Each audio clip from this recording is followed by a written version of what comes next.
தென்னாடுடைய சிவனே போற்றி, எந்நாட்டவர்க்கும் இறைவா போற்றி. நேயர்கள் எல்லாருக்கும் வணக்கம். இந்த வீடியோவில் 2025 வருடத்துக்கு உண்டான ஏப்ரல் மாத ராசி பலன் அப்படிங்கிறது தான் நம்ம பார்க்க போறோம். இந்த ஏப்ரல் மாசம் அப்படின்னு பார்த்தீங்கன்னா குரோதி வருடம் பங்குனி மாசம் 18ஆம் தேதி செவ்வாய்க்கிழமை சதுர்த்தி திதியில மீன லக்கணத்துல ஹஸ்தம் நட்சத்திரத்துல இந்த ஏப்ரல் மாசம் அப்படிங்கிறது பிறக்குது. அதாவது சனி பகவான் கும்பராசியிலேருந்து மீனராசிக்கு முழுவதுமா பயிற்சியான பிறகு இந்த மாதம் அப்படிங்கிறது பிறக்குது. அப்ப சனி பயிற்சியோட அந்த மாற்றங்கள் அப்படிங்கிறது இந்த ஏப்ரல்ல இருந்து உங்களுக்கு தெளிவாவே தெரிய தொடங்கும். இந்த ஏப்ரல் மாசத்துக்கு உண்டான கிரக நிலைகள் அப்படின்னு பாத்தீங்கன்னா, கிரகங்களோட ராஜா சூரியன் மீனராசியில இருக்காரு. 14ஆம் தேதி அதாவது சித்திரை 1ஆம் தேதி பிறகுது அன்னைக்கு மேசராசிக்கு போறார். தமிழ் புத்தாண்டு அன்னைக்கு சூரிய பகவான் மேசராசிக்கு போறார். செவ்வாய் மிதுன ராசியில இருக்காரு. 7ஆம் தேதி கடகராசிக்கு போய் நீசமடைகிறார். புதன் கும்பராசியில இருக்காரு. 10ஆம் தேதி மீனராசிக்கு போறாரு. 30ஆம் தேதி மறுபடியும் மேசராசிக்கு போறாரு. சுக்கிர பகவான் உச்சத்துல மீனராசியில குருவோட பரிவர்த்தனை யோகத்துல இருக்காரு. குரு பகவான் சுக்கிரனோட வீட்டுல ரிஷபத்துல பரிவர்த்தனை யோகம் அடைஞ்சிருக்காரு. சனி பகவான் பயிற்சியாய் மீனராசிக்கு போயிருக்காரு. ராகு மீனராசியில இருக்காரு. கேது கன்னிராசியில இருக்காங்க. அப்ப சனியும் ராகுவும் சேர்ந்திருக்காங்க. இந்த கிரக அமைப்புகள், ராசி மாற்றங்கள் இந்த மாதத்தை பொறுத்த வரைக்கும் உங்களுக்கு என்னென்ன பலன்களை கொடுக்க போகுது, என்ன முன்னேற்றம் இருக்கு, என்ன இடங்கள்ல நீங்க கவனமா இருக்கணும், செய்ய வேண்டிய பலன்கள் என்ன, பரிகாரங்கள் என்ன அப்படிங்கிறத தெளிவா பார்த்துருவோம். ஓம் காகத்வஜாய வித்மஹே கட்கஹஸ்தாய தீமஹி தன்னோ மந்த பிரச்சோதயாது அப்படிங்கிற சனி பகவானுடைய ஸ்லோகத்தோட இந்த சனி பெயர்ச்சி சிம்மராசிக்காரர்களுக்கு எப்படி இருக்க போகுது, என்னென்ன பலன்கள்லாம் கிடைக்க போகுது, என்ன பரிகாரம் நாம் செய்துக்கலாம் அப்படிங்கிறத தான் தெளிவாக பார்க்க போகிறோம்.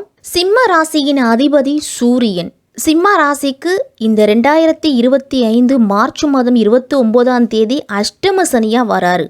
அப்போ உங்கள் ராசி அதிபதி சூரியனும் சனி பகவானும் பகை கிரகமாக இருக்கிறதால சிம்ம ராசிக்காரர்களுக்கு பல வகையிலையும் மாற்றங்களை ஏற்படுத்தக்கூடிய பெயர்ச்சியாக இந்த சனி பெயர்ச்சி அப்படிங்கிறது இருக்க போகுது.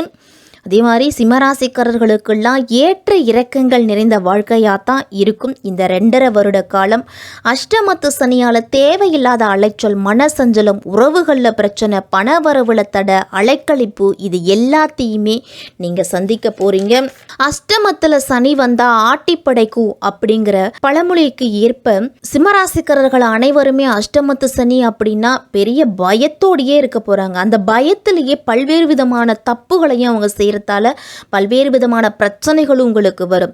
முதல்ல சனி பகவான்னா நேர்மை, நீதிக்காரகன் அப்படிங்கிற பேரும் சனி பகவானுக்கு உண்டு. நீங்க நேர்மையாவும் உண்மையாவும் எந்த வழியில முயற்சி, ஒரு தொழிலா இருந்தாலும் சரி, வேலையா இருந்தாலும் சரி, எதுவா இருந்தாலும் நேர்மையாகவும் உண்மையாகவும் இருந்தீங்க அப்படின்னா பிரச்சனைகள் அப்படிங்கிறது குறையும். உங்களுடைய கர்ம வினைகளுக்கு ஏற்பதான் சிம்மராசிக்காரர்களுக்கு பலன்களும் கிடைக்கும். கெட்ட பலனாக இருந்தாலும் சரி, நல்ல பலனாக இருந்தாலும் சரி. அப்போ சிம்மராசிக்காரர்கள் எப்படிலாம் இந்த அஷ்டமத்து சனி காலகட்டத்தில் கெடுபலன்கள் குறைஞ்சி நல்ல பலன்களை அதிகரிக்க முடியும் அப்படிங்கிறது தான் நம்ம தெரிஞ்சுக்க போகிறோம். சனி பகவான் மார்ச் 29ஆம் தேதிக்கு பிறகு உங்கள் ராசிக்கு 7ஆம் வீட்டிலிருந்து 8ஆம் வீட்டுக்கு வரப்போகிறாரு. இதுவரைக்கும் கண்டச்சனியாக இருந்துட்டு வந்த சனி பகவான் அஷ்டமத்து சனியாக உங்கள் ராசிக்குள்ளே அடியெடுத்து வைக்க போகிறாரு. அஷ்டமத்து சனி கொஞ்சம் கடுமையாக தான் இருக்கும். ஆனால் அதிலிருந்து எப்படி தப்பிப்பது அப்படிங்கிறத தான் தெரிஞ்சுக்க போகிறோம். மே மாதம் 15ஆம் தேதி குரு பகவான் பேச்சு ஆகிறாரு. ரிஷபத்திலிருந்து மிதுன ராசிக்கு மே 18ஆம் தேதி ராகு கேது பேச்சும் இருக்குது. இந்த 45 நாட்கள் மட்டும் கொஞ்சம் கடினமாக தான் இருக்கும். சனி பகவானும் அஷ்டமத்தில் இருக்கிறாரு. குருவும் 10ஆம் வீட்டில் இருக்கிறாரு. 10ஆம் வீட்டில் பாவ கிரகம் இருக்கலாம், தப்பில்லை. ஆனால் சுப கிரகம் குரு பகவான் 10ஆம் வீட்டில் இருக்கக்கூடாது. 10ஆம் வீட்டில் இருந்தாக்க பதவி பறிபோகும். வேலை செய்யக்கூடிய இடத்துல எந்த பிரச்சனையும் செய்யக்கூடாது. நீங்கள் என்ன வேலை செய்துக்கிட்டு இருக்கீங்களோ அதை அப்படியே செய்யுங்க. உண்மையாகவும் நேர்மையாகவும் செய்யுங்க. உங்களுக்கு கொடுக்கப்பட்ட வேலைகளை நீங்களே செய்து முடிங்க. அடுத்தவங்களிடத்துல உங்களுடைய பொறுப்புகளை ஒப்படைக்க வேண்டாம். அடுத்தவங்க விஷயத்தில் தலையிட வேண்டாம். வேலை பறிபோகக்கூடிய வாய்ப்பு கூட அதிகமாக இருக்குது. இந்த லஞ்சம் வாங்குறது, அடுத்தவர்களுக்காக சப்போர்ட்டு கேட்கறது, மேலதிகாரியை பற்றி மற்றவங்களிடத்துல தப்பாக பேசுறது, இதை எல்லாத்தையுமே தவிர்த்துக்கணும் சிம்மராசிக்காரர்கள். ஏன்னா 10ஆம் இடத்துல குரு பகவானும் இருக்கிறாரு, 10ஆம் வீட்டில் பாவகிரக சனி பகவானும் இருக்குது, அப்படி பார்வை விழுது. அப்படிங்கிறதால வேலையில் மாற்றம் அப்படிங்கிறது கண்டிப்பாக உண்டு. வீண் பழிகள் அப்படிங்கிறது வரும். வேலை செய்யக்கூடிய இடத்துல நீங்கள் செய்யாத தவறுக்கு கூட பொறுப்பேற்க வேண்டிய சூழ்நிலை சிம்மராசிக்காரர்களுக்கு வரும். குரு பெயர்ச்சிக்கு பிறகு 10ஆம் வீட்டில் இருக்கக்கூடிய குரு பகவான் 11ஆம் வீட்டுக்கு போகிறாரு. அப்போ காசு பணத்துக்கு பஞ்சம் இருக்காது. 11ஆம் வீடு அப்படிங்கிறது லாபஸ்தானம். என்ன பிரச்சனை வந்தாலும் அதை வச்சு நம்ம சமாளிச்சுக்கலாம் அப்படிங்கிற நம்பிக்கை கிடைக்கும். அஷ்டமத்து சனி என்ன பண்ணும் அப்படின்னா, அகப்பட்டவனுக்கு அஷ்டமத்து சனி. இப்போ நீங்கள் அகப்பட்டிருக்கீங்க. அப்போ மற்றவங்க பிரச்சனையை எட்டி கூட பார்க்கக்கூடாது. யாருக்கும் பண பொறுப்பு சொல்லி வாங்கி கொடுக்க வேண்டாம். அதே மாதிரி ஜாமீன் கையெழுத்து போட்டு பணம் வாங்கி கொடுக்கறது, மற்றவங்களுக்காக சப்போர்ட்டு கேட்டு நிற்கிறது, இதை எல்லாத்தையுமே முக்கியமாக தவிர்த்துக்கணும். கடுமையான உழைப்பு அப்படிங்கிறத கொடுக்கணும். தொழிலெல்லாம் உழைப்பு அப்படிங்கிறது சனி பகவானுக்கு ரொம்ப ரொம்ப பிடிக்கும். வேர்வை சிந்தி உழைச்சிங்கன்னா அந்தளவு லாபம் உங்களுக்கு முன்னேற்றத்தை கொடுப்பாரு. எந்த அளவு உண்மையாகவும் நேர்மையாகவும் உழைக்கிறீர்களோ அந்தளவு முன்னேற்றம் அப்படிங்கிறது இருக்கும்.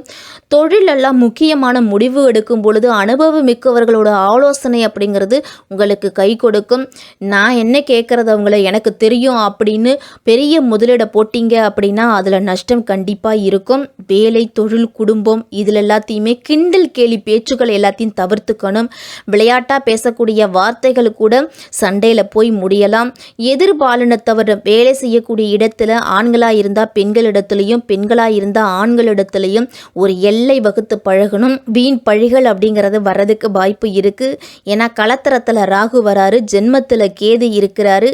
7ஆம் வீட்டில் இருக்கக்கூடிய ராகு கணவன் மனைவி பிரிவு அப்படிங்கிறது நிச்சயம் உண்டு. அதனால் கணவன் மனைவி உறவு அப்படிங்கிறதுல ரொம்ப ரொம்ப கவனமாக இருக்கணும். கணவன் ஒரு வார்த்தை சொன்னால் கூட மனைவி அடங்கி போகணும். மனைவி திட்டினாங்க அப்படின்னா கணவன் அடங்கி போகணும்.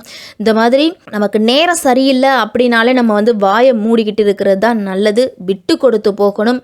வெளிநாடு போகிறதுக்கு வாய்ப்பு அப்படிங்கிறது சிம்மராசிக்காரர்களுக்கெல்லாம் கிடைக்கும். இந்த அஷ்டமத்து சனி காலகட்டத்தில் கண்டிப்பாக கிடைக்கும். கிடைச்சிது அப்படின்னா போய்கிட்டே இருங்க, எதையுமே பார்க்க வேண்டாம். ஏன்னா களத்திரத்தில் ராகு வராரு, அப்போ குடும்பத்துக்குள்ள பிரச்சனையை கொடுப்பாரு. தொழிலில் 10ஆம் இடத்துல சனி இருக்கிறாரு, அஷ்டமத்து சனி சொல்லவே வேண்டாம், பல்வேறு விதமான பிரச்சனைகளை கொடுப்பாரு. அப்போ பிரிஞ்சிருந்தீங்க அப்படின்னா, தொடர்பு இல்லாமல் இருந்தீங்க அப்படின்னா பிரச்சனைகளோட தாக்கம் அப்படிங்கிறது குறையும். ராகுவால பிரச்சனைகள் அப்படிங்கிறது குறையும். இந்த குடும்பத்தை விட்டு பிரிஞ்சிருக்கிறது அஷ்டம சனி காலத்தில் ஒரு பரிகாரம்னு கூட சொல்லலாம். களத்தில் இருக்கக்கூடிய ராகு பகவானாலையும் உங்களுக்கு பிரச்சனைகள் அப்படிங்கிறது குறையும். குரு பேச்சுக்கு பிறகு குருவோட பார்வை ராகு மேலே விழுவுறதால ராகு பகவான் புனிதம் அடைகிறாரு. அப்போ பெரிய அளவில் பிரச்சனைகள் அப்படிங்கிறது வராது. கொஞ்சம் குடும்பத்தை விட்டு அப்படி இப்படின்னு பிரிஞ்சிருந்தீங்க அப்படின்னா ரொம்ப நல்லது. குரு பகவான் லாப வீட்டுக்கு வருவதால பணம் அப்படிங்கிறது வரும். பணம் வந்தாலுமே மறு நிமிடமே உங்களுக்கு செலவாகும். அதுதான் ரொம்ப முக்கியம். உடல் ஆரோக்கியத்தில் மிக கவனமாக இருக்க வேண்டிய காலம்.